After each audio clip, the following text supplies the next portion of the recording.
Hello, everybody, and welcome to another episode of I Hate Your Taste in Movies. This is a movie podcast where we inflict our favorite movies on our friends, and they inflict their shitty opinions on us. I like that one. Boom. The summary. Done. I'm Jackie. I'm Jen. I'm Austin. And you can find us on Twitter at I Hate Your Taste and on Instagram at Hate Your Taste Pod. So, you guys...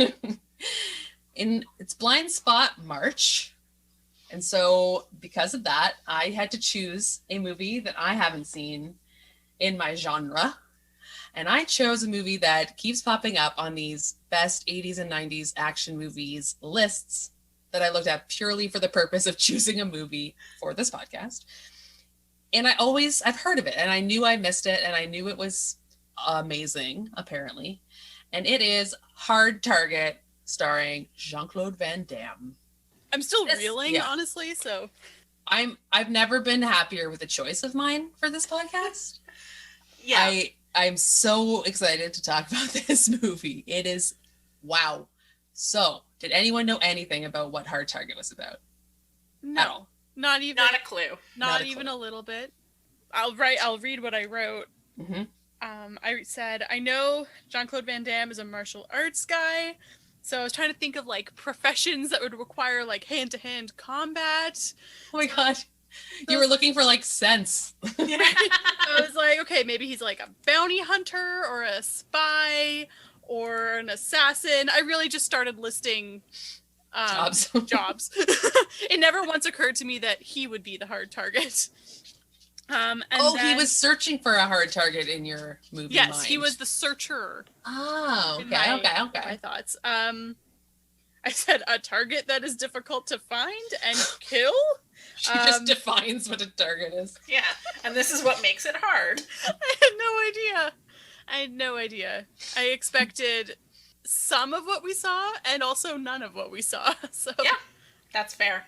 That's a perfect summary of this movie. It's exactly what you think it is, and not at all anything you could ever conceive of. Yep. What about you, Jen? Yeah, I also knew nothing about this. I kind of just... Austin, I think you kept yours pretty vague. I just decided to pick something and go with it and just be like, this isn't going to be the plot, but this could be. So I decided that he was like a hitman or an assassin of sorts, and that he was on a mission, but then he realized that the mission was a setup, and it was really so that someone could take him out. Like, he was the target, but then he's actually a hard target. So he evades that, and then has to, like, go on the underground and go on, like, a revenge mission to find who set him up. Oh, wow. That was my idea of what Hard Target was. But then when we loaded the YouTube video, I accidentally saw part of the description and realized it was not that, but was something much crazier. So I would definitely watch that movie. Just FYI. I'm sure that's like 15 action movies. Like, it's true. Yeah. Everyone's like on the run from forces. Yeah. My summaries are always just statements. So the first one is a mullet fights some bad guys. Yeah. 100% correct. I said kicking and punching happens. Also, I'm like 2 for 2. Then I went actually and tried to make a sentence, and I wrote Jean Claude Van Damme is a wrongly convicted man trying to run away from assassins. Okay. So you knew he was going to be the target. Yeah, I thought he was the target and he was like fighting against people out to kill him. Yeah. Okay.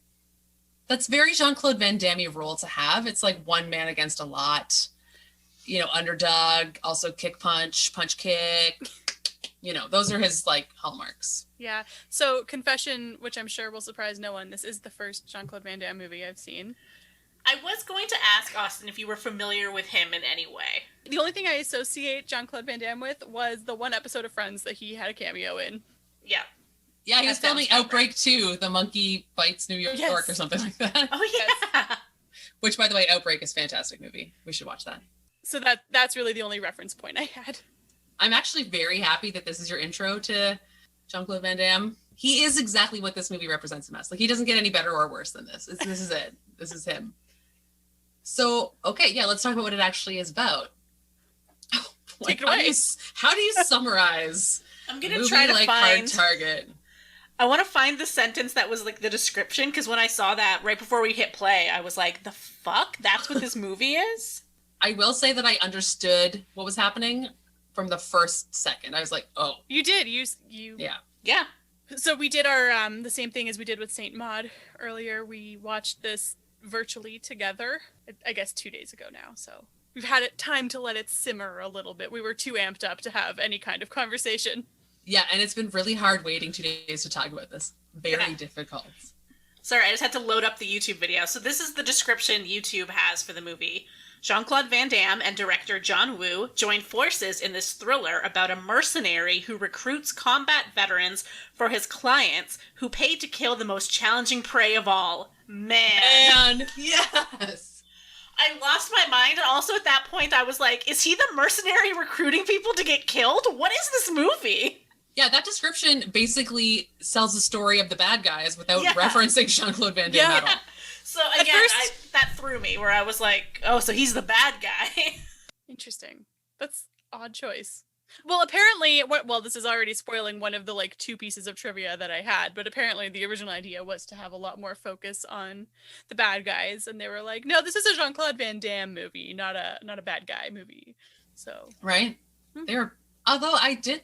We'll get there. We'll get into the bad guys. But I just wanted to say quickly, so there are some crazy rich people who basically, quote unquote, pay homeless combat veterans who are a challenging prey. I'm already apparently. like, I know. How is this? How? I know. It's so specific. They're like, not just any homeless person who needs money, but combat veterans. And they say that repeatedly, not veterans. Not like, they don't even say police, they say combat veterans. Yeah. So, okay. Yeah. They get them. They basically say, get to this point in this amount of time. If you survive, you get to keep $10,000, but we're hunting you.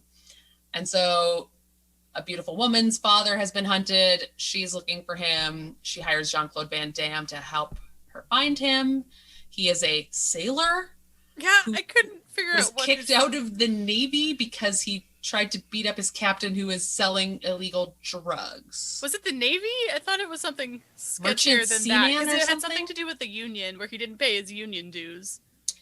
Yeah, that was to work on boats after, but I think he was in some kind of like military role. He must have been, because he had some skills. I think when they said that part, Jackie, when they were like looking at his, like, I don't know, track record, whatever it's called, they did say something where like he was kicked out for like beating up someone when he busted up a drug ring or something like that. But then I'm like, that is just a weird like aside. Yeah. He also likes the girl. He says like, my captain was stealing opium. Present day, he's just like a homeless person himself, like maybe? Just some random guy in New Orleans that this pretty girl sees and just hires. Yeah. Like, she's just like, you're the first person I've met. Here's $500. Help me out. Well, I mean, to be fair, some men attempted to rob her and molest her, and he kicked all their asses, so she's pretty confident that he's an ass kicker. No, I agree. I just meant I would be maybe like looking through the phone book for a private detective or something. Yes. Okay. Well, those kind of skills. Yes. And a license. Yeah. Sure. You want to be not touching his greasy mullet all day long. Yeah, I think she was seduced by the mullet. She was like, I gotta go down to the docks and find that shady man. So, okay, in the mullet's defense, No, it wasn't as bad as I thought it was going to be. It is the worst mullet I've ever But seen. it's not like full mullet. It's like just long hair that's like purely streaked back. Like, it's terrible. And it looks wet and crunchy at the same time. But I was expecting like business in the front, party in the back. It was just full party. Okay, actually, now that you say that, I really didn't pay close enough attention. I thought it was a mullet. Like, had he not gelled it so much, it would have just been long hair. I was gonna say, he does a lot of twirling and kicking and punching. It does not move. It does not a hair out of place, man. Whatever it is, it ain't good, okay? And the first thing you see of him is, like, pan up his back to the mullet, and they go tight up to the mullet. I'm like, wouldn't you try and kind of minimize that? But no, they went full Moulet lover, and the audience suffered for it. I was impressed with how firm it was. Literally, he's sweating. He's doing spinning flying kicks, and it's just, he's an ad for whatever Aquanet he's using on that model. Yeah, what do you think the hair gel budget was on this film? It's got to have been like a quarter of the budget. $6 million minimum. And also there was like head page in charge of gel, and there was like a trailer for the gel. You know, there was also a lot of like fire in this movie. I feel like that was it should have melted his gel. Oh, you are worried about him.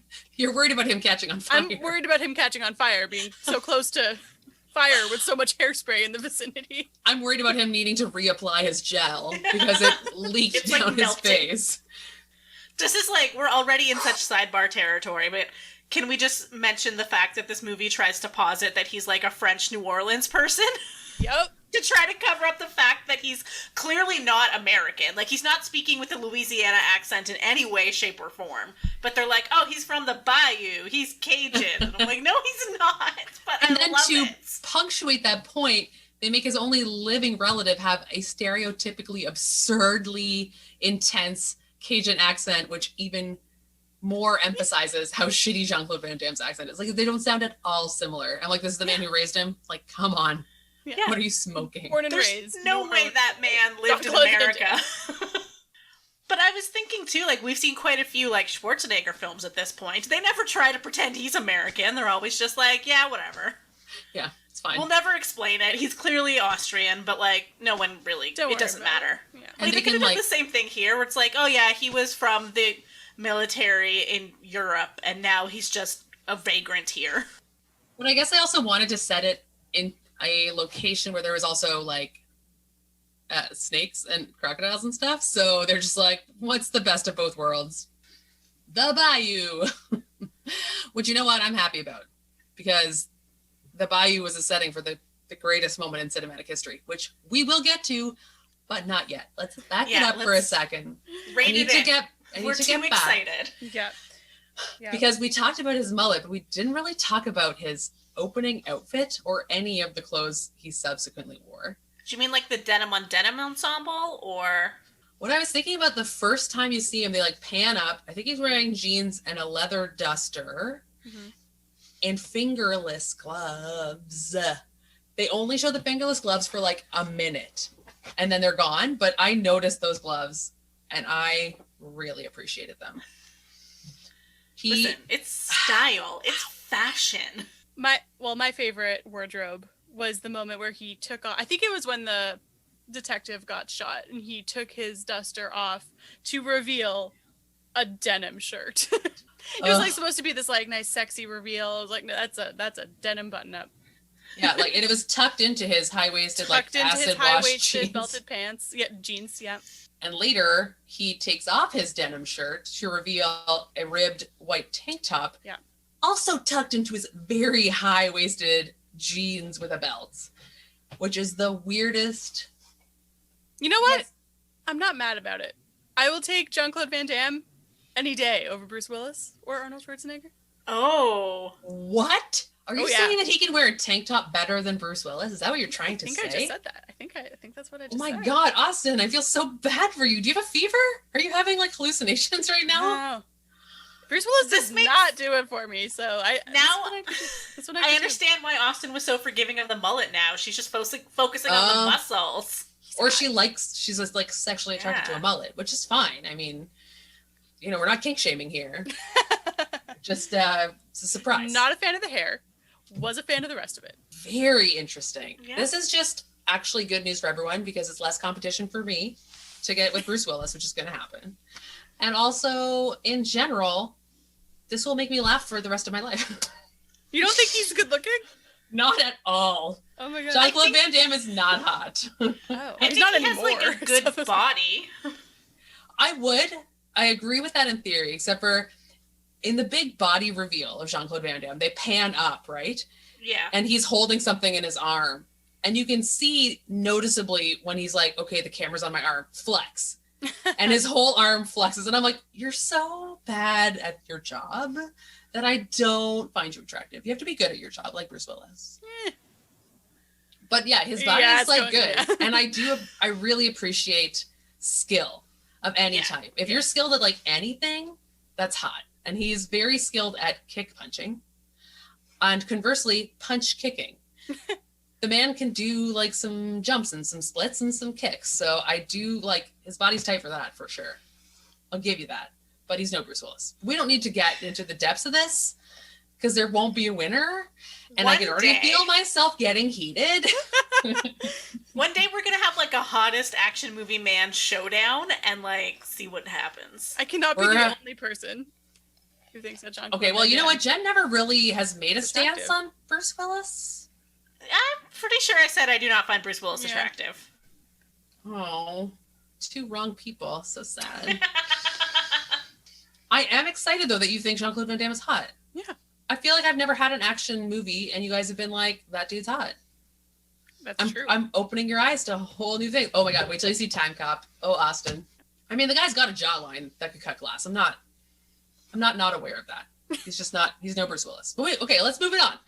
I keep bringing it back, but I keep trying to also steer it away. So let's just move it away. Okay, so let's get into the movie. Yeah. So they do establish. Oh wait, I guess we should start with the opening scene, which is like a pretty extended Dangerous Game sort of situation. We just breezed past that whole plot point. Right, yeah. So they show them hunting a man. Like, that's the opening. He's running, he's jumping, and you can see that it's not just like a one-on-one chase. The people chasing are basically an army. There's people on motorcycles, they're in jeeps, and they're chasing a man on foot. It already doesn't seem very fair. And I was like, oh, they're hunting the world's most dangerous game, man, which ends up being the exact kind of description that Jen saw on the YouTube video. I'm very proud of that. I just need everyone to know I knew what was happening. But yeah, basically, he's looking pretty scraggly. We're supposed to infer from this chase that he's dog tags. This is the big hint that he's a combat the bad guys are shooting at him with arrows because normal, and they get him like through the dog tag with an arrow. I just flashed back to the shots of the arrow flying through the air. Yeah. Yeah, with the tip spinning in a circle, which reminds me of Robin Hood, Prince of Thieves. Very much, but still, yeah, it was very cutting edge technology. Yeah, this movie was like crazy on its own, but then the fact that there were so many like close-ups, slow-mo shots, like multiple angles of like an arrow flying through the air, like there was just so much like action drama in like every scene that it just made it a million times more insane. Yes. That's such a good way of putting it. Like, not a second went by without at the very least, the implication of drama. Like, it was like, it was a gasp for 2 hours. Just like, oh no, what's going to happen? Yeah, the movie was out of 10 the whole time. Yeah, but you never knew what the next thing was going to happen was. No. You're just like, oh, maybe next this is going to be a normal scene. And then he like flying kicks in and you're like, nope, never mind. There's so much to talk about in this movie. We barely passed the opening scene and every scene is nut-tastic. So yeah, okay, so they shoot the guy. The thing they say is if he makes it to the water, he wins. Yeah, and then they don't even like follow up. They don't. Austin made a really good point because we all witnessed his feet touch the water. Yep. So like technically he should have won and they shot him anyway. So that just makes you think they're not really playing a fair game. Yeah. He's gonna die no matter what. I fully assume that they're not gonna just let people win. Right? And he's like, I go to the police now. They're hunting man. Yeah, and like go tell people, like, hey, guess what? Some guy gave me $10,000 for not getting shot. Like, although we also do know that the police in this city are useless. Well, they're on strike, first of all, and the only detective that is apparently left is useless. She's the world's worst cop. Like, of all the bad cops in action movies Jackie's made us watch, I think she's truly the worst. Which makes me so mad, because I'm like, heck yeah, they cast a woman, and like, fuck yeah, women in positions of power, and then she's incompetent. I don't know if I agree with you guys on that one. I will say she lost me right away when the main girl kind of comes in and is like, my dad is missing. I think he's homeless. And then she's like, homeless people can't be missing. Get out of my face. And I was like, all right, calm down. That's not true. That is not at all what she said. She tried to take a report and she's like, you do need to say, like, they need a lead to follow, right? What if do you know anywhere he stayed? Do you know anywhere he has friends or contacts? She had nothing to go on. So I think she was right to say, find out some stuff ask around, try and give me someone who can verify that this person even is alive. You haven't seen him in 20 years. Like, what are you coming to me with? So I was on the cop side. I agree. I wasn't upset with her at that point. Well, I didn't like the way she phrased it, where she was like, yeah, she said you have to have a place to be missing from. Yeah. Yeah. Which is bad phrasing, but it's still technically true. How do you know if they're missing if you don't know where they're supposed to be regularly? No, I agree. Like, I think the daughter was also dumb because she was like, I haven't spoken to my dad in 20 years because my parents got divorced. Yeah. And I'm like, you've never visited? Like, lots of people get divorced, lady. That's true. And then she kind of just shows up and is like, I have no idea what his life is like. And I'm like, but okay. So, yeah. But then, I don't know, just the cop, I did not like. I was against her right from there, and then she just continued to be bad at her job, and then she died. So I was like, thanks for nothing. I have a question. Were you against her because she put a cake with a lit birthday candle into her desk drawer? Like a psychopath. Straight lunatic behavior. Full of paper. Doing? The drawer was full of paper. There was a close-up inside the drawer showing that it was full of envelopes and shit. My favorite part of that, too, is like, she's the only person working because all the cops are on strike. So I was confused of, like, who she was supposed to be. Like, was she a cop? Was she, like, a cop brought in from another town to cover? Like, they didn't really explain why she was the one cop not on strike. But she's, like, has a birthday cake with a single candle. She lights it, and then I think she says, like, happy birthday to me or something. Yep. Goes to blow it out, and then the girl's like, excuse me. Yeah. Sorry, my father's missing. Well, you're also forgetting to mention that crazy shot that we have. We have the random POV shot, so it's as if we're the daughter walking up to her. Oh my god, the POV in this movie, I forgot it. Oh, the guy who's being hunted in the beginning is first presented as you are the person being hunted and you're running down like a blind alley. And I was like, I'm into this. I would love a movie only POV. And now I'm Jean Claude Van Damme and I'm kicking. No. Somehow it's different. I don't want to press buttons. I just want to be transported away. Calgon, take me away. But no, I was actually wondering about this because immediately when we saw the cops on strike and we saw that the only cop working was a female of color, I'm like, is she working because she's like not part of the boys club of white whiny men who want to strike? And she's like, she's just not in it the way the rest of them are in it, in this like weird brotherhood of protect yourselves, do whatever, whatever. Or did she just cross the picket line? But like, the situation here? I mean, I don't know how the police in New Orleans work, but I was like, are they not all in the same union? Wouldn't they all be striking? Or is she different because she's a detective and maybe like the beat cops are striking, but the detectives aren't? That's what I decided to make the case. But we still see her as the only cop. She's the only one the in the whole town. precinct is empty. Yeah, that's what I thought. I thought she was the only one literally working. But that also implies that all the support staff are gone. The janitors are on strike. This movie created a lot of holes that it had no problem. No intention of filling them. Yeah, Jean Claude Van Damme punches a hole through the entire movie and just leaves it hanging. Yeah. That's what he does. That's what he brings to the table. But okay, let's move on. Like, okay, we're just accepting she's the only detective in a city of millions.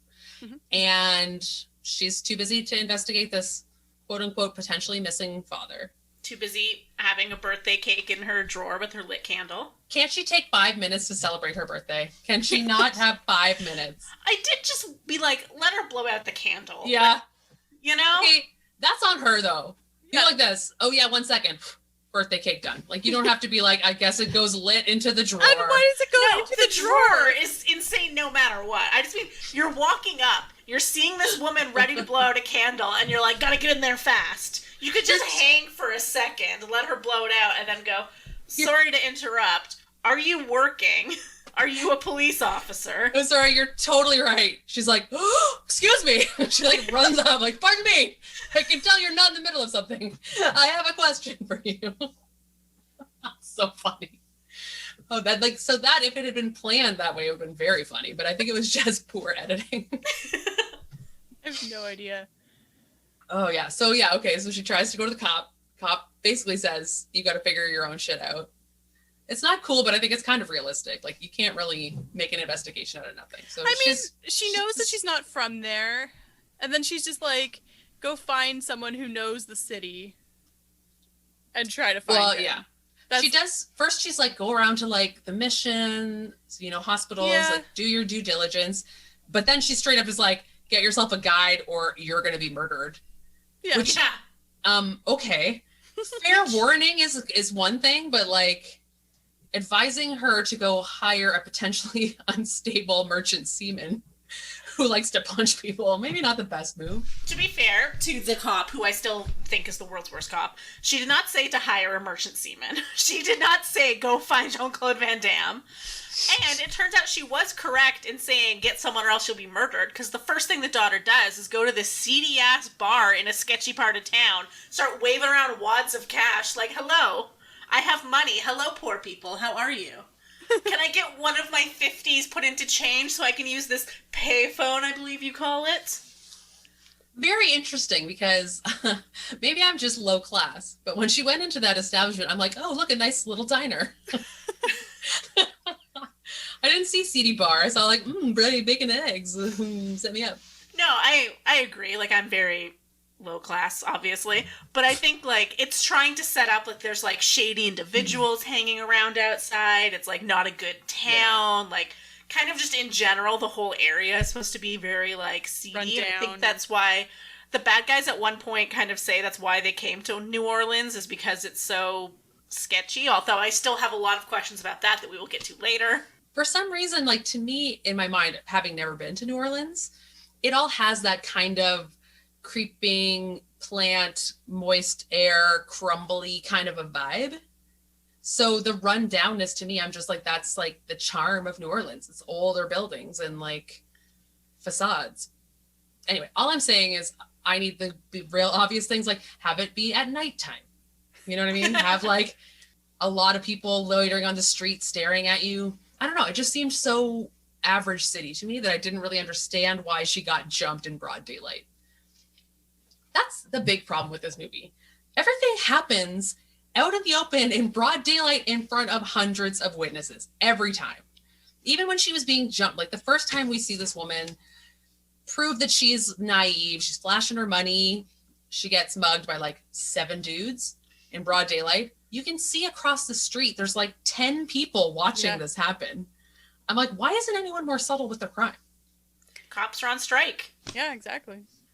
I believe that was the setup they were doing. But doesn't every American carry a gun around? Like, where are the vigilantes? I mean, there they are. There's Jean Claude Van Damme. He is the vigilante. Yeah. He's the king of vigilantes. I just want to stay on this diner scene for a minute. Because after she gets jumped by some random dudes, like Jackie mentions, in broad fucking daylight, because no one in New Orleans cares about crime, I guess, and they all just let it happen. So Jean-Claude sees this go down and then comes out of the diner like he's in a Western.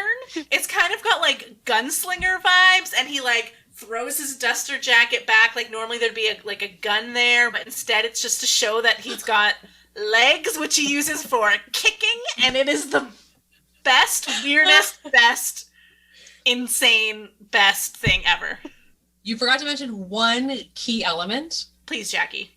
Which repeats throughout the whole movie, the bizarre, inappropriate slow-mo. Oh my gosh.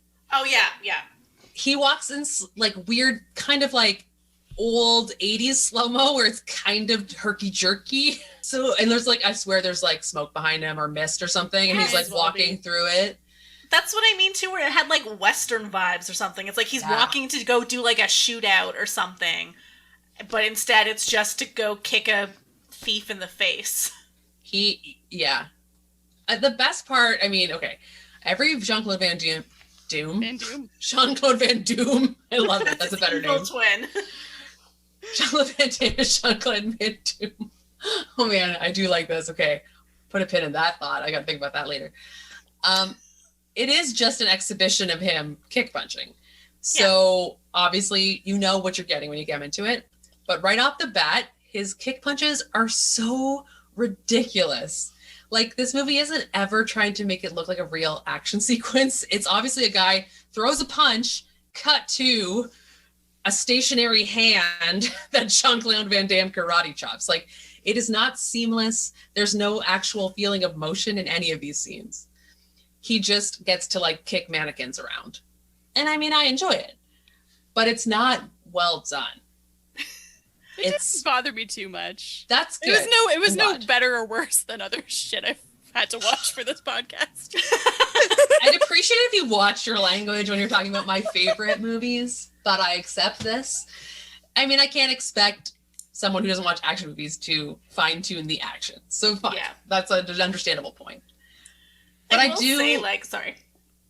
The only thing I was going to say is that I do enjoy, at one point, I think it was awesome, was like, did he just kill all those guys? Because he straight up, like, hits one of them with like a parking meter, basically, in the face. They're all motionless on the sidewalk. It looks pretty bad for those dudes. Good thing there's no cops around in this whole city. Yep. Right. So maybe the no cops thing is actually working out the best for Jean Claude Van Damme. He doesn't have to explain his kick punches to anyone. When that whole scene was happening, I was just thinking about, like, modern action stars. And I'm like, if this was a movie with, say, like, The Rock, there would just be punches thrown. No one high kicks anymore, you know? So I appreciate that. I like that there was a lot of flying kick action. Can't remember the last time I saw that in a movie, so... Bring back the high kicks. Let's do some more kicks. I do love them. I do appreciate a high kick, especially when they do the, like, triple kick in one motion. It's like, it's up there and it's, like, repeating. He really likes to show the range of his pelvis. Sorry, I made myself laugh. A way to describe it. Yeah, like his hip flexors. He just really wants you to know that he doesn't need them to be in a line. Like, they can be, whoop. He's not going to be constricted by any tight-fitting jeans, you know? He sure is not. He's wearing the opposite of tight jeans. He's wearing basically like hammer pant jeans. He's not gonna let the lack of, like, elasticity of denim constrain him. Damn right. You cannot hold him down. This is another reason why Jean Claude Van Damme couldn't be an action star today, because the pants are so tiny and they're so tight. He'd be like, grip, and it would just be funny because he'd have that, like, butt thing with the heart boxers showing. Oh God. Okay, we should, like, talk about the movie. Should we talk about the bad guys? It's so hard to talk about this because so much happens. But yeah, let's talk about the actual villains. We're gonna acknowledge that there are, like, two, right? There's two. Yeah, they're like they're partners. They're entrepreneurs, and they've got so nice. Like 30 to 50 henchmen. Various, like, sidekicks and accomplices, but there's really, like, the one main guy, I think, who's running it, and then his, like, right-hand man. Yeah, but Austin makes a good point. They have an endless supply of extra hunting dudes. Potentially, they pick up clients at a moment's notice. That, like, when they start really hunting Jean-Claude for real, they're like, there's 6 guys, and he's like, all right, 750,000 each to hunt him, and whoever wins doesn't have to pay. I'm like, where did you get all these people? Fly them into a central location in the bayou in, like, literally 10 minutes. Yeah. So, this is when I am going to go on to a little tangent about a movie called Hostel 2. So, tangents on our podcast? Never. How dare you. So, if you guys are aware of the first Hostel movie, or the Hostel series, I guess, it's basically, like, rich people pay money to torture and kill random tourists in Eastern Europe. The second movie actually kind of follows the rich people. So the first movie's following, like, teenagers on vacation who get, like, tortured, and it's kind of boring, actually. I don't love it. The second one I actually enjoyed because it follows the rich guys who are, like, signing up and how that whole organization works. But basically, it's very exclusive. So you go on a waiting list, you pay your money, but it's not like you get to go kill people now. It's like, when we have an opening for you, we will let you know. So I assume it's that kind of setup. Like, they've got all these rich guys who have put in an application to go hunt. And then Lance Henriksen, who's, like, the bad guy, will just, like, call them up and be like, I have an opening next Friday at 3 p.m. If you would like to shoot a homeless man, please let me know. Okay, but this is like, we have to hunt him in literally 10 minutes. Can you helicopter into the bayou with your weapons? Also, that's one thing. And sure, okay, let's assume that that's what's happening. They're on call for hunting. I'm okay with that. Mm-hmm. How did they have 100 anonymous men who will ride motorcycles and jeeps, and, like, they're assuming they're being paid, they're staff? Yeah, so I do have issues with the whole organization and how this works. Lots of them. I don't think we have the time. But yeah, really basically, like, who are these men who are in, like, Humvees and motorcycles and Jeeps, and they're also doing cleanup, I guess. They have the coroner on the payroll, but they go from city to city. So, like, how many coroners around the world do you have on payroll? And, like, again, I was kind of wondering why they're in New Orleans, because I'm like, I've seen a lot of movies where we do this shady, like, let's kill people for fun. Like I mentioned, the Hostel movies, but they very specifically take place in countries where, like, you can get away with this kind of stuff a lot more easily.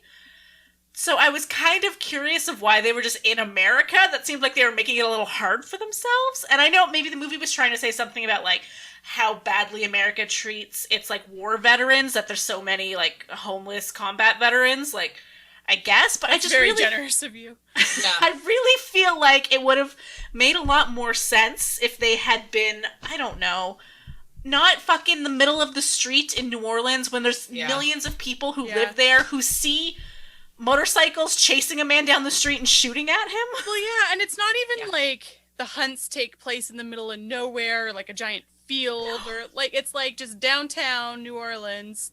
Yeah, you have to go through downtown. They say. Yeah, and like the one guy, there's like so the main character's name is Nat, and it's her father that got killed in the beginning, and then she's been speaking to another homeless man. I think his name's Elijah. Is that right? Mm-hmm. Yeah. And so he ends up being hunted at one point about halfway through the movie, and so we see his whole chase, and like Elijah dies in the middle of the street. He gets shot like 20 times, and this is another one where there's just like hundreds of bystanders. Yeah. Who are also shot, I'm sure. Oh yeah. They shoot sprays of bullets into this man in a crowd. No, they do not care about I don't know, extra victims or and like that was gonna be my point to what Jen said too, is that they don't tailor their behavior to New Orleans in any way. No. They don't act like there's any consequences to anything. The guy, the secondary villain, literally walks into the crowd of people and then like shoots him again in the face and then like rips his money belt off and walks away. No disguise. Everyone sees his face. Like it's baffling how they're not acting like this is America at all. Yeah, and it's like, you know, we've mentioned a couple times the cops being on strike, so I guess they think that means no one will ever look into this, which is like a huge like question mark. Like again, they had the coroner on payroll, which is how they were sort of able to cover up the girl's father at the beginning, by saying that he like died in a house fire instead of being shot by arrows.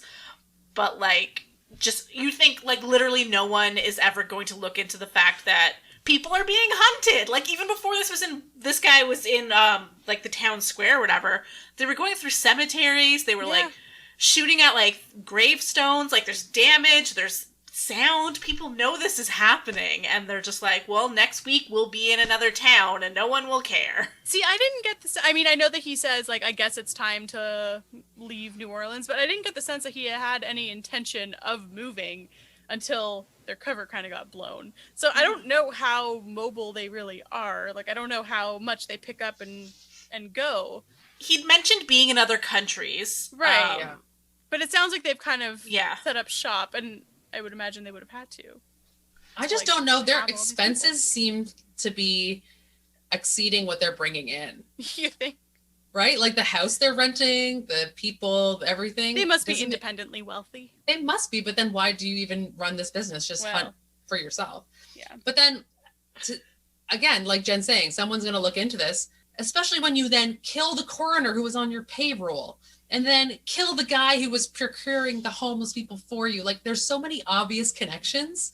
Yeah. They've been seen with all these people multiple times, and they're still just like, I think it's fun if I kill him and leave his body somewhere obvious. No one will make those connections. Like, I will say, like, after they killed the guy who'd been procuring the homeless people for them, at that point, if they had just left town, left the country even, because I think they'd said they had operations, like, in Beirut or something before, if they just left the country at that point, they would have gotten away with this, for the most part. Like, oh yeah, problem solved.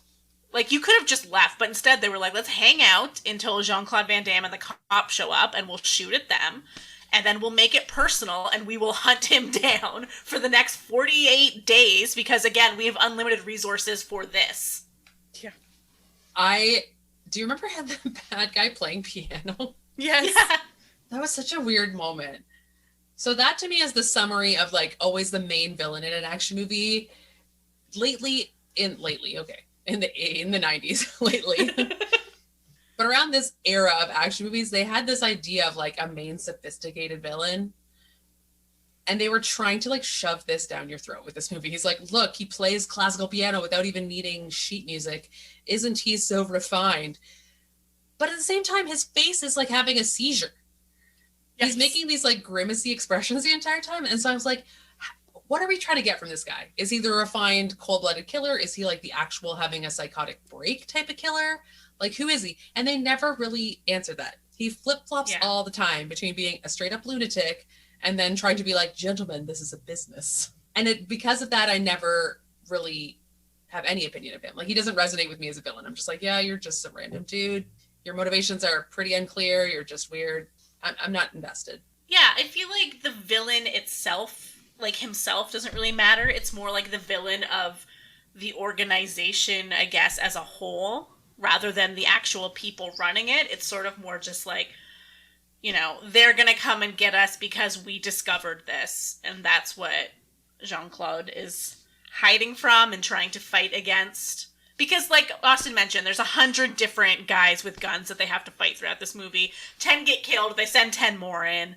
They kind of doesn't matter who is pulling the strings as much. I guess. Maybe I would have liked it better if it was a shadowy figure that is never really revealed and therefore never really stopped. Ooh, it would have been good if these guys, you think they're the ones in charge, but there's actually a boss above them, and they were just the local New Orleans guys. Yeah, and so right? then it's like, this is still going. Yes. That would be kind of cool. We have to get into the meat of what actually happens. Okay, so let's start with, like, the cop death, I guess. Yeah, that kind of sets things into motion. Yeah, because I guess that's when they sort of first discover this organization is a lot bigger than they realize. Because at first, Jean-Claude breaks into the crime scene where the girl's father had died and finds his dog tag in the rubble very easily with an arrow hole through it. And then a dove tells him that it's evidence. I forgot about the dove. It like lands on a sign and then points at something with his beak. Like, and then he says, yeah. Yeah. That's, I. Amazing. That was an incredible moment. I laughed so hard. But you're right. How he gets into an entire warehouse fire debris scene and he literally walks to the middle, crouches and picks up a dog tag. Yeah. Exactly. It's the most ridiculous. I'm like, you're not even trying at this point. And we couldn't even figure out if there was any kind of police barrier, if he just literally could have just walked in from the street. They do say later that he broke in. He broke a police barrier or something and snuck in and it was bad. But again, he doesn't have any consequences for it. No, and then we also see him later, like, examining a corpse and... Like, he, like, does up the body. Like, he's... And the cops are on strike. Who's even putting up the yellow caution tape? Point. Is it that one detective? She's got her, like, candle and her birthday cake in one hand and the caution tape in the other, and she's, like... Every 5 minutes, she's like, happy birthday to me. And right before she blows it out, someone jumps in. Well, wait, another murder. She's like... Also, like... I didn't think of this until now, but the dog tag with the arrow hole in the middle of the debris, why didn't the guys staging the death cleanup take that with them? That is, like, evidence? Like, this is kind of your only job, is to make sure you get away with hunting people for sport. You think you would have, like, oh, his dog tag has an obvious arrow hole in it, maybe I should dispose of this and not just leave it here in the floor. They were smart, but I guess they were so confident in the coroner shutting it down. Yeah. They just didn't really care. But, like, seriously, they are really doing the bare minimum. They leave evidence everywhere.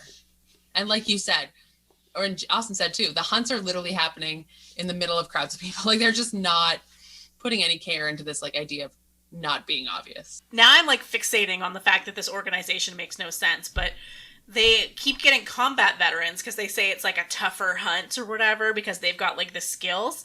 These guys weren't combat veterans in downtown New Orleans. Like, drop them in a desert, drop them in the jungle. Like, they're probably from Vietnam, like, vets. So if you want to have their skills on display, like, this, why are they downtown? That's a really good point. And also, Jean Claude Van Damme is a sailor, so why is he so good at evading capture?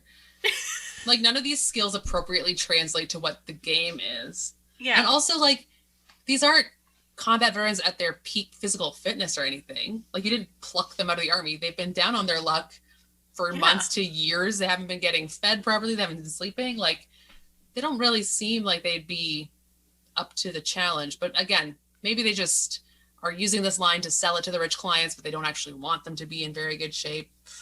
Yeah, I think that's exactly. It's all a ruse. This organization is not great. So, the cop death. Right, okay, right. Where were we? Hold on. I kind of need you guys to explain it really well because I got a phone call during this. Okay. So I was in and out of it. I didn't quite 100% understand what happened. So lay it on me. So the bad guy killed Poe, which was the guy who has been finding the clients or the game for the. Oh, yeah. So he was getting them to like hand out flyers. Yes. And that was his legitimate business. And then certain people who were handing out flyers, he would then have them like, I think he said they have to fill out an application, but he doesn't tell them what it's for, and it's for being hunted. Yeah, so he's like recruiting these people. So the bad guys go kill him to try to clean up that end. Well, at the same time, the good guys realize that the father had been handing out these flyers, so they go to talk to him. They pull up to the car pretty much right after he's been killed, and the bad guys, they ambush them, basically. Another, huge middle of the day witnessed shotgun murder in a car. I don't know that there were any witnesses for this one, but it definitely was middle of the day. You actually just reminded me, because when the flyer guy, what'd you say his name was? Poe or something? Poe? When he comes out to his car, I think there's a point where he looks around and the street is deserted. Yeah. And I kind of got the idea from that, these guys maybe do have a lot of connections to the city. They pulled some strings. Everyone knew shit was going to go down, so everyone stayed away. And that's why he was like, I have to get out of town now. Yeah, I did think that he was looking around and he looked surprised that it was so quiet, or at least that's how I interpreted that. But yeah. So they come up behind the car basically just after this has happened and they get ambushed. So do you think it was just after it happened? Because I was wondering how long those bad guys were sitting there waiting. I don't remember the exact timeline, but it mustn't have been too long after. From what I saw, again, half missing it, I kind of got that they almost witnessed it. Yeah, it was because right away. It was almost as if there was gunfire, gunshots somewhere, and then the police would show up to the scene, kind of, was how it was timed in the movie. I don't know if that was intentional. So were the cop and the two of them, were the cop and Jean Claude and Nat, were they together in a car? Yeah. Or were they in two separate cars? Okay. They were together in a car. Then they got ambushed. The detective got shot by a couple times. 4 times. Yeah. She did the cool thing where she gets shot, then she gets up and keeps shooting, and she gets shot again, and she keeps shooting. Yeah, and her initial first shot, she was protecting Nat because she's a civilian and also an idiot. So she just got out of her car and was just like, hey, did something dangerous happen? Does anyone know? I'm a hard target. But there was also a great moment where after the cop gets shot and she starts collapsing and Jean Claude kind of grabs her to hold her up to take her gun and fire. Oh yeah, totally. Yeah. He's kind of using her as a human shield. Yeah. He's like, she's already dead. I need this. Yeah. And then Nat wants to stay with her and he's all, she's dead. She's dead. Leave her. Yeah. And then that introduces a giant ass chase scene that I hated. But you guys. Question though. At this point, doesn't she also or maybe this happens later in the movie, correct me if I'm wrong, doesn't she throw a gun to Jean Claude Van Damme? Probably. There was a gun throw. Or was that later? There was a gun throw. I don't remember when it happened. Yeah. Oh, it was when he was going to surf the motorcycle. Yes. Which is coming up. That's pretty much. We're almost there, yeah. Yeah, okay. So then there's an epic car chase, and then let's just get to, he surfs a motorcycle. Yeah, that's the only important part. Who cares? He stands on it. I don't know why he decides that he can't just ride a motorcycle normally. He has to surf it while shooting a gun at the same time. Jackie, because it's cool. I mean, it was pretty cool. But with also deadly accuracy. It's nothing swerving, nothing's bumping. He's like, I will shoot you and surf the motorcycle. First of all, I want to do the French accent all the time. It's so I love your accent work, first Thank and you. foremost. Secondly, again, we said he's a merchant seaman. How is he able to do all this stuff? But ride a motorcycle is one thing. Surf a motorcycle while firing a gun? And he jumps onto... That's it. He hits a car going as fast as possible, and the car is going as fast, and he just gently rolls over the roof and almost lands on his feet. Yeah. Almost. And I was like, he is 100% dead. Oh, yeah. He also we skipped over it, but during the shootout on the street, when the cop died, he's like laying on top of the car. Like, he's laying on the roof of the car shooting at these bad guys. He is wide open. Like, he is, you might say, an easy target. He does not get shot. Also, like, at one point during this car chase, they get to, like, a road closed sign, and we thought it was going to be a speed moment where they, like, go over, but they don't. I was so But he excited. just drops Nat off there, and then turns around to go and have another shootout with the other guys, and then comes back and picks her up. But I'm like, what? She could have died. Like, you just left her standing there? There's debris, there's wreckage, there's crashes, there's gunfire, and then after he's done, he just picks her up, and they jump onto a moving train. Yes, they do. I was wondering when we talked about the train. Everyone was so mad about the train. So I wrote, I'm so glad that the train was full of stuffed boxes of styrofoam. also, like, that the road closure is directly over top of the train tracks, very convenient for them. That the train is coming right at this moment. Again, very convenient. That they didn't miss their jump a slight amount and fall to their deaths. Yeah, and they had no way of knowing that they were going to hit a soft surface. Like, you could tell. They jumped from very high. Yeah. And the likeliest outcome was them bouncing and rolling off the top of that train and dying. Yeah. Like, the fact that it worked out is so preposterous.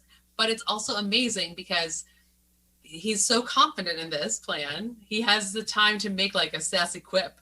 He said, doesn't he say ladies first and then basically pull her off? Yeah.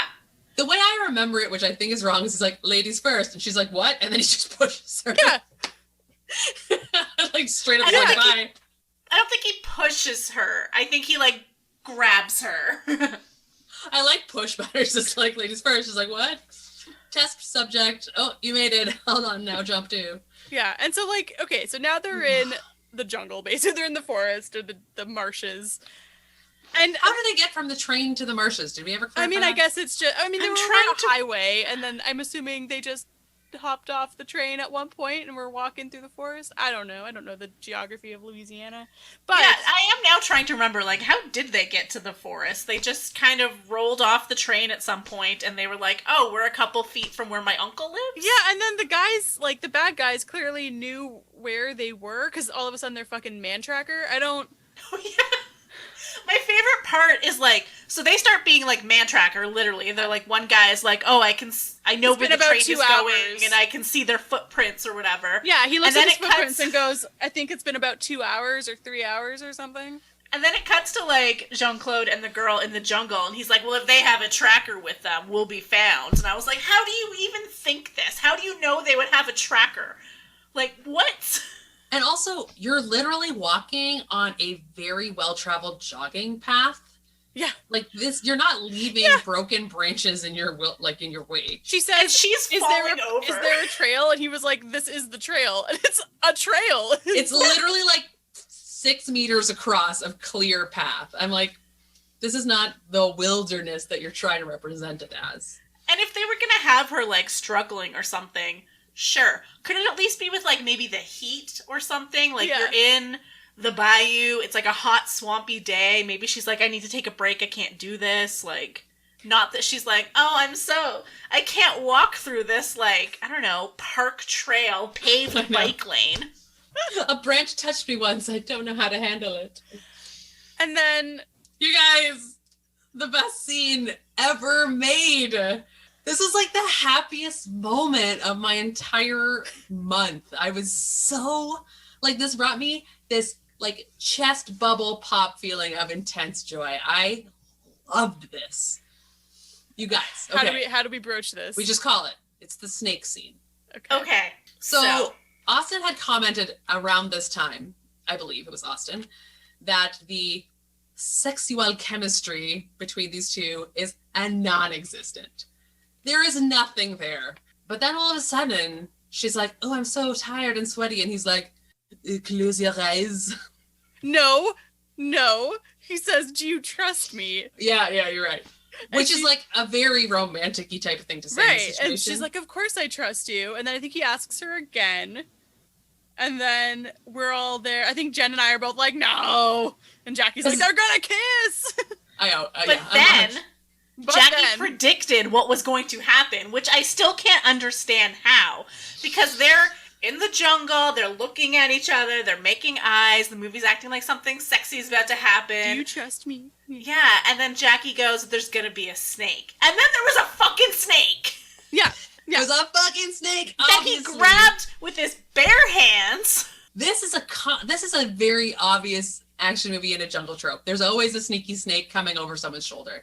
So the fact that I predicted it, I don't think is as impressive as maybe it seemed. I was very impressed with myself, but it's definitely not the first time someone's been having a conversation and a snake comes over their shoulder. So it was a little bit predictable. I did not predict it. So. I was anticipating a kiss because it was like, close your eyes. Do you trust me? And then she's like, why do I have to trust you with my eyes closed or some shit? Yep. I really hope that's what the movie wanted us to think. Like, I hope. 100% it was. It was a good fake out. If you had like paused it right there and said, "I'll give you $100 if you predict what's about to happen," I would have been like, "Oh, that means there's a twist. So the bad guys are going to arrive and start shooting at them." At no point would I have said a snake pops up. He grabs it with his bare hands and then fucking like punches it. He punches the snake in the face, you guys. He punches it in where the fangs are. He's holding it in one hand, sock punching it in the other. He slaps it and then punches it, actually. And then... Yeah, then the weirdest moment of all time happens. What happens, Jen? I don't even know. Austin, does anyone want to... bites off the rattle. It's a rattlesnake. But bites off the tail. Fucking bites it off. They give you no warning. They don't give you an explanation at first. He's just like, oh, I'm going to leave a trap for them. And I'm like, what? You're going to leave a dead snake that you bit? But, like, what does that mean? Its tail separates so easily from its body. Like, it took no effort. He's just, like, uncorked a bottle. It's like, the tree. Yeah. Aha, your rattle is gone. Does anyone know enough about snake anatomy to know if you could do that? Could you bite the rattle off a snake? I thought he was killing it. Yeah, same. I didn't get that it was going to be a trap and like he took the rattle out so that it would sneak up on the bad guys. Like he was taking away its warning system. I didn't get that until later, like 3 minutes later when I was like, oh. I literally thought he was like, yes, that is the poison sac. I have disarmed the snake. Yeah, that's what I thought he was doing. I did not get it. It's so weird. I can't even express how weird it is. This happens so fast. Grabs the snake, slaps the snake, punches the snake, bites its tail off. It's so upsetting and it's so abrupt. It's insane. Yeah. Like right after he does that, it's just on to the next. The movie's like, okay, he did that to the snake. Now let's continue. And we were all watching it like, no, go back. Yeah. I need a 30-minute explanation of what this was. And then his trap totally works. And the super silent secret snake bites someone in the face. Because I guess after he leaves, the snake does not move from its spot on that tree. It just stays there. No other snakes are in this jungle, I guess. So at no point do they ever get... I keep calling it a jungle. I don't think that's literally what it is. It's just an area with trees. Forest. Yeah. But, like, no other snakes come up at any point. It's just that one without the rattle that kills a guy. Well, I also want to just kind of say, I feel like this snake is in a tree. It's very seriously wounded. I don't think its instinct is to attack. I think its instinct is to just be motionless and be like, I'll let these guys pass, and then I'll evaluate my next move. Like, this wasn't a very good trap. Yeah. Or, like, wouldn't it, again, I'm not a snake expert, but, like, go back to its nest or its home to try to recuperate, not just, like, chill in that tree and be like, guess I'll bite the next guy who comes around. I really wanted to bite that guy, but he didn't let me, so next one, I'll get him. Yeah. Another chance, another try. Someone will be bound to come by pretty soon. Oh, what a wild Honestly, ride. though, it's amazing. It's so stupid and funny. Like, I really enjoyed that scene. All of it, start to finish. Like, I think we're supposed to believe that now he's on his, like, home turf. Right. And, like, he knows it, and he's got the upper hand. But that works to the extent of the snake scene, sort of. Because it obviously makes no sense. But his next stage of the plan makes less sense than the snake trap. I don't even understand what his idea was. I mean, I assumed it was like go to the uncle's house, which is conveniently close to wherever they fell off the train and wandered through a jungle. But go to the uncle's house, and I assumed it was going to be to like restock supplies and like instead it was were here for 2 seconds. He did get a gun. Yeah. And a dusty shotgun. That probably wouldn't work. And then they just left. But they did have the time to set the whole house, like, with wires and shit. Yeah, explosives. Does the uncle not have to live somewhere? I know. The uncle's like, it's cool, nephew and strange woman. Just blow up my house. Yeah, destroy all my worldly possessions. Yeah, greater good. Please. It's fine. And sure, that part of the plan almost makes sense, but still doesn't. But, like, Jean Claude Van Damme just gets on a horse and rides. I think Where's he going to? I don't know. I think his thoughts were just get thoughts. He had thoughts. I think what the movie is saying his plan was to just get Nat to safety with his uncle and get her out of the picture because he knew that they were only after him. So I think it was just I have to be separate from her. I don't know if there was an end point. I don't think there was an end point. You need an end point because eventually they just catch up to him. I know. In a field and they're like, now you die. I'm like, what was your, like, you weren't going to a certain location to hide or anything. You were just like, I'm going to go until they find me and kill me. But also, wouldn't it make more sense then if he was the one that stayed at the house to have the standoff with them and sent Nat and the uncle on their way to safety? Totally. Yeah.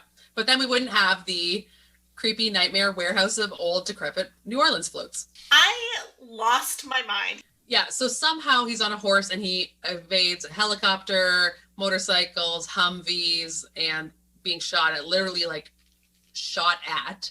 Do they have helicopters too? I feel like there might have been a helicopter. Yeah, I think there's at least one helicopter.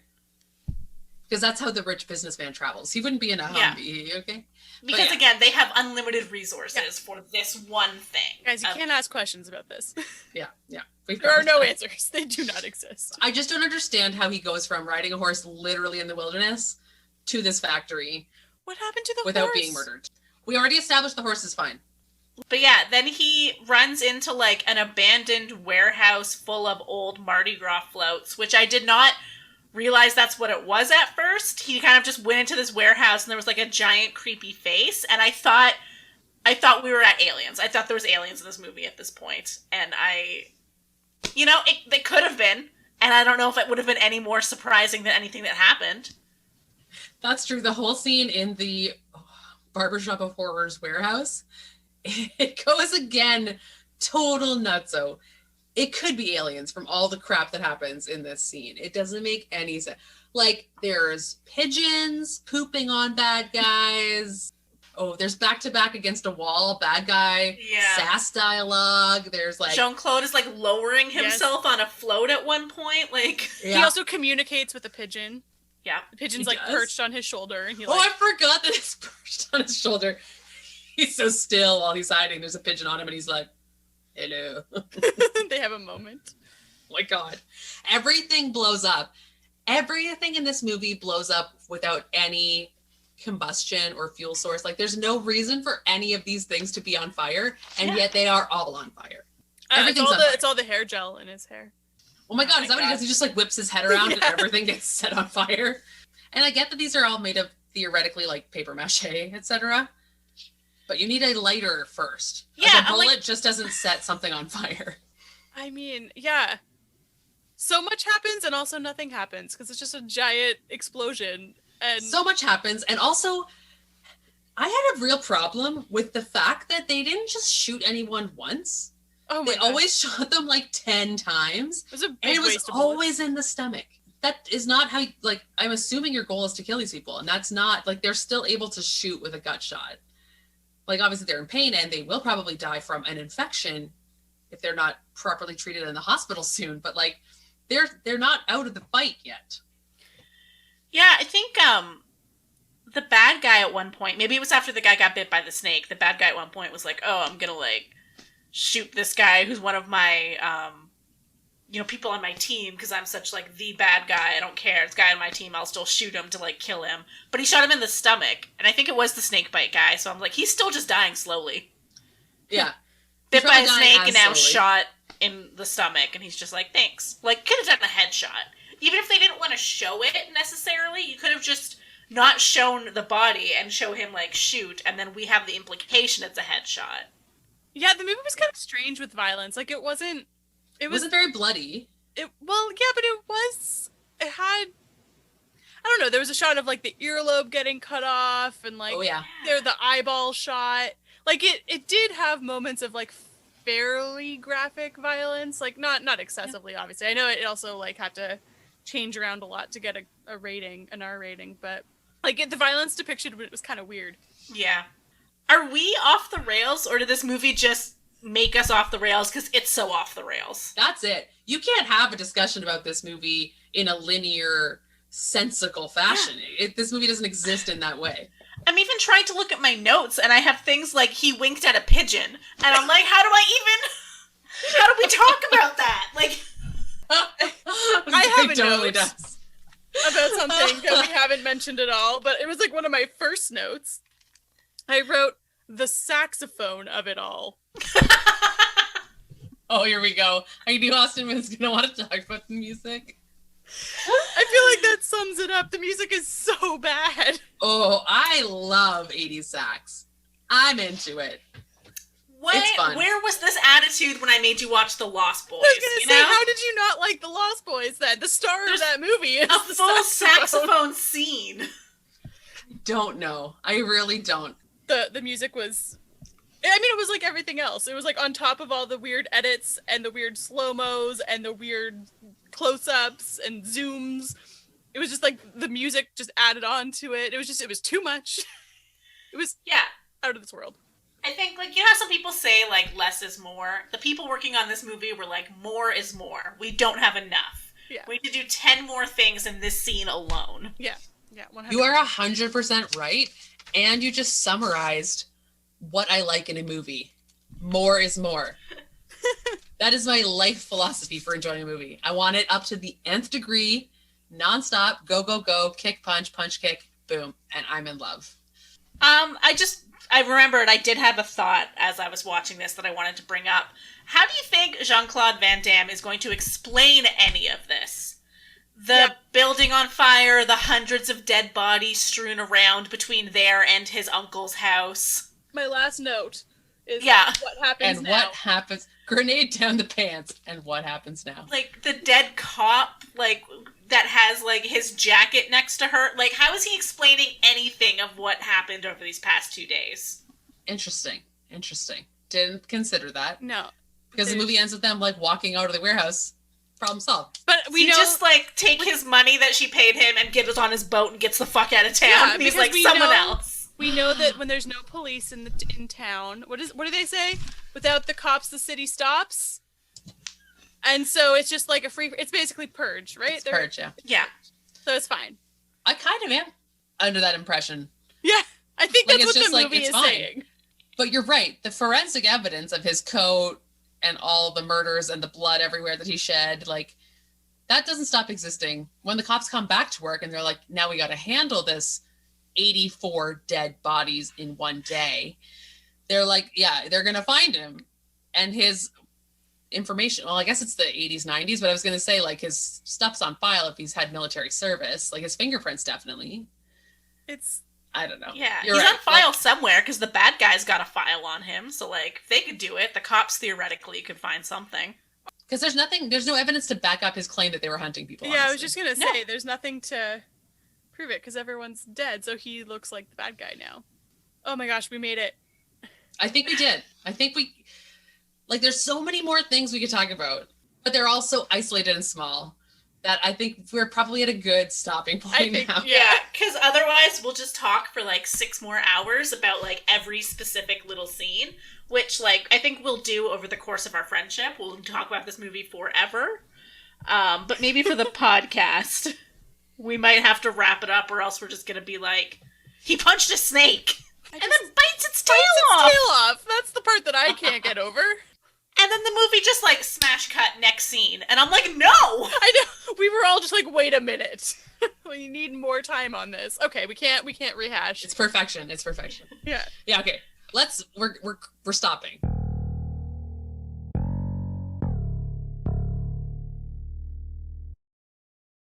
Welcome to the After Credits Cast promo. Promo?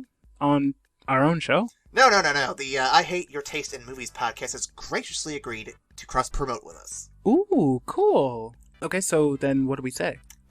Shit, I didn't think about that far ahead. If you like two idiots making jokes and doing bad improv wrapped around a movie review, come check us out. The After Credits Cast, every Friday, or early access and bonus content on our Patreon page.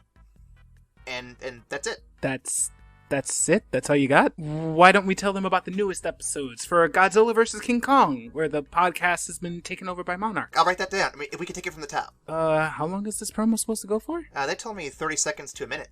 Why? Do you think we have time to run it again? Maybe. Do you still have that weird time magic you got? Fine. Cagliostro! Come check out the After Credits Cast every Friday. Listen to Ryan and me talk about movies, make bad jokes, and do even worse improv. This month, Marcus take us over, and we need your help us out. Go to patreon.com/success construction to support us, and or listen on your platform of choice. So, how was that? Good. But can we do it backwards?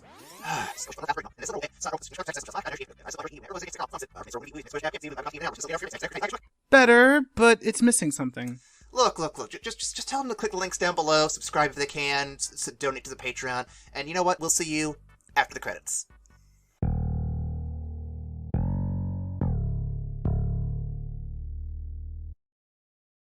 Are we at high points and low points? Because, Woo. Yeah, we are. Boy. Let's go to high points and low points. Okay. Obviously, everyone wants to say their high point is the snake scene, That's the high point. right? Yeah. But can we try and think of something else that could be a medium high point separate from the snake scene? so aside from the snake scene, what is your high point? Yes. I don't know if it was be my high point, but I enjoyed the death of Pick, the secondary villain. It's a very diehard moment where he slides under a table and shoots upward and kills him. Yeah.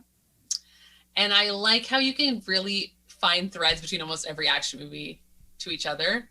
This one was my very big diehard thread. The throwing the grenade is the broken arrow thread, like the catch grenade, throw, all that, which connects to the rock. So yeah, I just enjoyed it. I wanted Pick to die. He's meant to be the villain that's like really cold and like murderous and brutal and terrible. So you like when he dies. So I was happy with that. My low point, I didn't want Elijah to die. He was so cute. Yeah. He was really nice and helpful.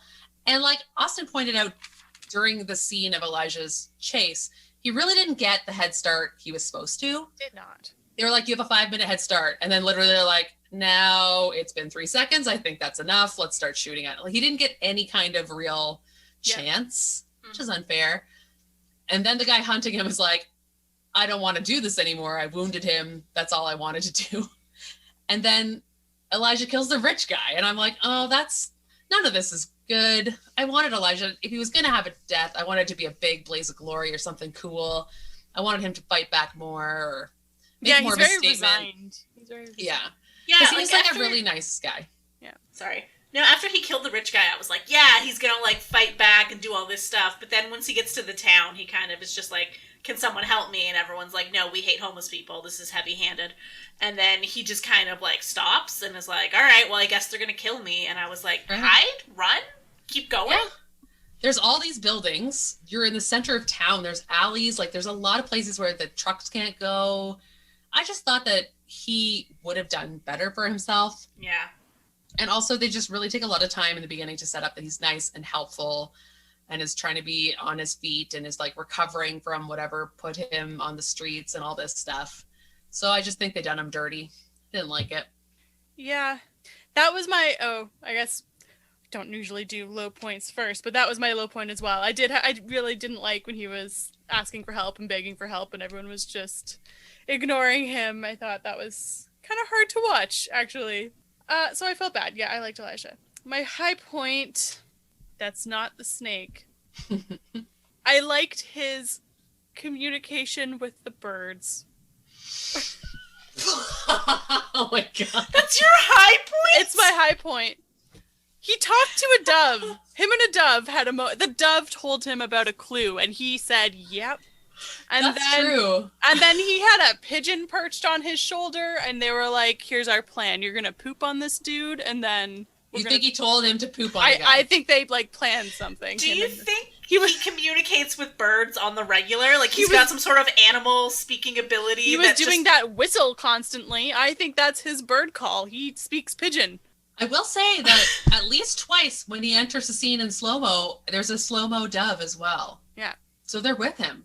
Yeah. Like, they're his pals. Okay, now we're on a whole new tangent where he's some sort of, like, He controls animals. Like, he's basically birds. Snow White, right? What happened is that he was in some kind of accident at sea, and he was in the water, and a bunch of birds saved him, and they were like, he was so close to death that he like bonded with the birds, and now he has bird communication abilities. Yeah. Do you think the birds were the ones that tipped him off on his like Navy captain selling opium or whatever? Yeah, and the birds were pointed to that clue with their beak. Yeah, and they're also like, here's the dog tag.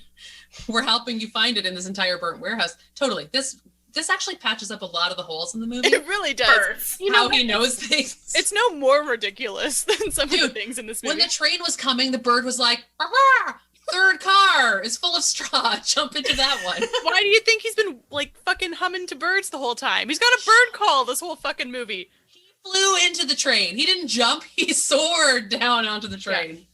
So that's my high point. Excellent hypothesis. I'm very into this idea. When he was surfing the motorcycle again, he understood air currents because he's half bird. They have a thing. Whoa. The birds were like, we got you. This is how you're going to handle this situation. The only thing that could have been better is if they were like grabbing his shirt and flying him towards the car. That was a deleted scene. Like Crisis style.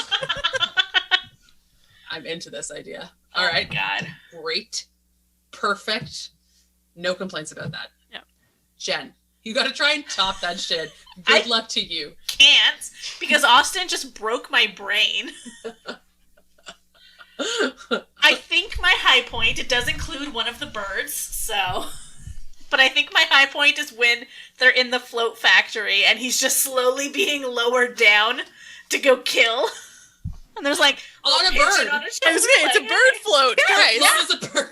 And like no one sees him coming. He's like, I'm sneaking up on you. Who is on a cranking rusty that thing chain. down? Like, who's lowering it? Yeah, and I'm like, is there like a control box up there with him? Like, how is he doing this? Is one of the birds in the control room checking at the buttons? With a tiny little hard hat on. Oh my god. This movie Yes. is absolutely insane. This is why Austin's theory is the best. It answers every question. Yeah. What can't these birds do? Nothing. So yeah, that is my high point other than the snake scene. My low point, you guys know I just hated the cop. I thought she sucked. I still don't understand it. She didn't do anything outright wrong. She lost me when she was like, you can't be missing if you're homeless. And I was like, I'm out. I'm done with you. We also need to reiterate, she put a birthday cake with a lit candle in a drawer. Yeah. And closed the drawer. It's not like she just rested it there out of sight. She closed the drawer. She was at a table. She was sitting at a desk. Do you know what tables are great for? Putting cake on. It was actually an L-shaped desk. She had so many surfaces. Good point. I also thought she was dumb too, because after he comes in with the dog tag with the arrow hole and gives it to her and is like, hello, I found evidence. And she's like, I'm going to make the coroner do this, like, again. She, like, puts it in the coroner's pocket. She's like, oh, look, I found evidence. You have to run your report again. And puts it in his pocket and walks away. And I'm like, you just gave him the only evidence you have. Like, what? And everyone's handling it without gloves. They're and I'm like, real. do you have protocols? They're real lackadaisical with evidence handling. I totally just realized, too, that the cop gives the man's daughter graphic photos of his burnt corpse. Yes! In a file. She's like, uncool.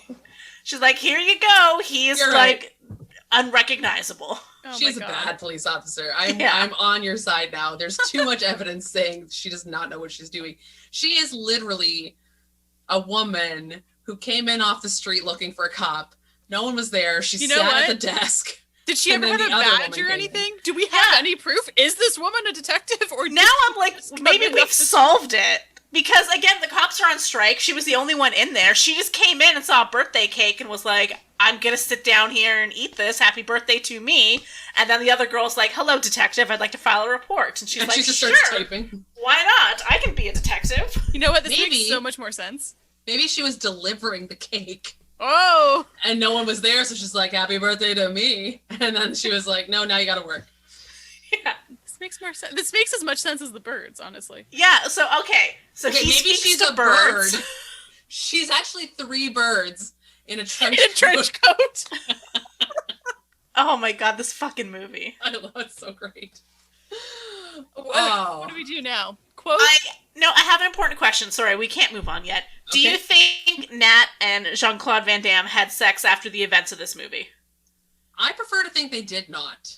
After he killed 500 people, he was like, she would be "Do like, we hook up now or what?" Thank you very much. I'm going back to my your rich money ass that house. I promised you. Yeah, $217. She didn't give him a bonus or a tip. She's like, this is what we agreed to. The penny. Yeah. I'm leaving as soon as I can. Maybe she sends him a gift basket with like some shampoos, like some various hair gels, hygiene some scissors products so we for can cut him. that mullet off. Yeah. But that's the extent. She wouldn't slum it with him. Even when he tried to lay his like pseudo-romantic "do you trust me?" she was not digging it. She was like, I'm not closing my eyes, man. Like, what are you doing? Yeah, she's like, I met you a day ago and I've seen you kill people, so. It would be a different story if it was just the two of them left, you know? But because the uncle was there, That's true, yeah. there's no romantic vibe. Maybe she gets with the uncle.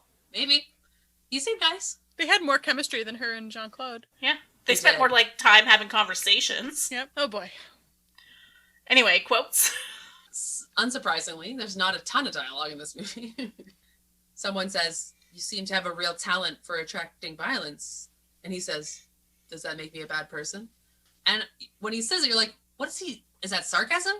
Is he worried? Is he actually asking, am I bad? Is he having like an existential crisis? Like, what are you implying with that sentence? The better lines are Fouchon, who's the main bad guy. He has a couple good ones. He is a little bit lunatic-y and crazy. And he says, "If you men would die quieter and pick up the pace, Boudreaux would have less time for these little surprises." Meaning the snake. Okay. Referencing the snake. In terms of other quotes, she says, "What kind of name is Chance?" And he says, "Well, my mama took one." It is just the dumbest line. I don't even understand. Again, what's the implication there? Is that a clever statement? Like, is he making a joke? You can't Is tell he from saying, his tone. like, my mother almost aborted me? Is that what I'm getting here? That's what I thought, honestly. That's what it implies, right? Like, Yeah. she took a chance by not aborting me. It's like, cool. I will say, maybe the best line in the whole movie is Jean Claude Van Damme saying, "Hunting season is over." There's the tagline right there. And then he drops the grenade down the pants. Oh my Which God. is so fun. Oh my God. Sorry, I'm looking at a page of quotes. This one's for Austin. Is it the bird? Does he talk to the bird? Just says, Jean Claude Van Damme, "Hey, pigeon." Does he say "hey, pigeon"? Can we please make a t-shirt of Jean-Claude Van Damme and a pigeon Hey, with pigeon. a little speech bubble that just says, "Hey, Hey, pigeon." pigeon. Yes. I want this. And you know what? I think that's about all the quotes I'm going to say. I think that gives you an accurate cross-section of the kind of dialogue you're expecting in this movie. That's, yeah. Oh, So the- beautiful garbage. That's it. That's this movie, for real. All right. Beautiful garbage. So this, the budget was 18 million. For And hair gel? well, probably at least 10 of that, Okay. right? Worldwide gross was 74.1 million. So not a ton of trivia, really. Universal was afraid that John Woo wouldn't be able to speak English well enough to make the movie. So they hired Sam Raimi to sort of oversee and kind of like shadow in case he needed to fix things. He didn't. And then originally there was a love scene between Chance and Nat, so that was cut. I am interested in why they would cut the love scene. More 'Cause they time had for no explosions. chemistry? Yeah, that too. Well, that's it. It's one of the two, right? Time, or because it was so brutal that it was two bags of cement rubbing up against each other and no one Yeah. wants to see that. Yeah, so this was John Woo's English language directorial debut, and it marked the first time. Sorry, it also marked the first time a big Hollywood studio movie was helmed by an Asian director. In 1993, that's very That's- late. Awful. Do you guys want to do a quick body count? Oh, yes. I will say this little trivia point on IMDb has a very funny caveat, so I will accept the answer that they give or the actual answer. So is it how many Interesting. people we see die during the course of the film? It just says body count. Okay. I'm gonna go with, not including all the innocent bystanders who probably got shot during the downtown New Orleans scene, I'm gonna say maybe like 35. Whoa. Jackie, she's pretty close. Oh, wow. I was going to go a lot higher. I thought I was way off because of that reaction. Sorry, I shouldn't have spoiled that with the reaction. I just... 40. Yeah, 34. Oh. Asterisk, including the snake. So... Hell yeah, the snake is the real star of this movie. Oh gosh, okay. So I think we've done a bunch of movies from this year before, haven't we? We've definitely done a 93 movie before. Do you remember which one? No, apparently not. Hold on, was it one of mine? Yes. It has been mentioned in this episode already. Was it The Rock? No. Nope. That's later. And it wasn't Broken Arrow, that was later. 93. The Fugitive. Yeah, The Fugitive. So, yeah, the top movies that year, like we've mentioned in our Fugitive episode, was Jurassic Park, Mrs. Doubtfire, The Fugitive, Schindler's List. That was the big Oscar movie. But here are some 1993 films that we might be visiting on the podcast one day. A little something called Cliffhanger. I believe Jackie might have that coming our way at one point. Hell yes. What else have I got? Jason Goes to Hell. I'll probably not do that one, honestly. It's not the best.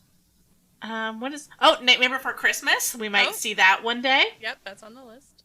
Oh, there's some good movies. There's like... I'm in comedies now. Like Addams Family Values. I loved that as a kid. Nope, never seen it. Hot Shots Part 2. Oh my god, yes. Yes. Robin Hood Men in Tights. Okay. Oh, this is clearly when I was a child because I love all of these movies. It's a solid year. Same. Coneheads. Oh, never seen that one. One of the RoboCop sequels. I probably saw it. But anyway, that's some 93 films. A seriously, like, decent year. Maybe just because we were children at this time, and so it's all nostalgia. But, we might be coming back to 93 a few more times. Ratings. Who wants to go first? Okay, I will start. I will Yes. say, I am glad that we watched this virtually together. Because it was fun. It was a fun experience to watch it. If I was watching this alone, I would have hated it. I would have been miserable. It would have been terrible. Because you wouldn't have had me and Jackie screaming. Pretty much.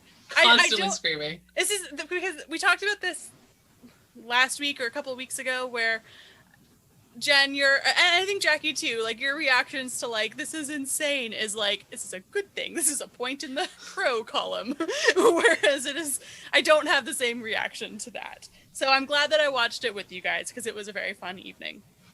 So for enjoyment, like gut reaction it's quite high. Like I'm going to say like probably like an 8. Like it was a fun movie to watch. It was bonkers and like that's the highest you've ever given one of my movies. I'm and so probably happy. that. Well, no, Speed was 10 out of 10. Oh, I Ooh. forgot Speed was So- mine. Yes, ma'am. Yes, ma'am. I don't know what I was doing that day. I was in a good mood apparently. Sandy B. That's Yes, that's it.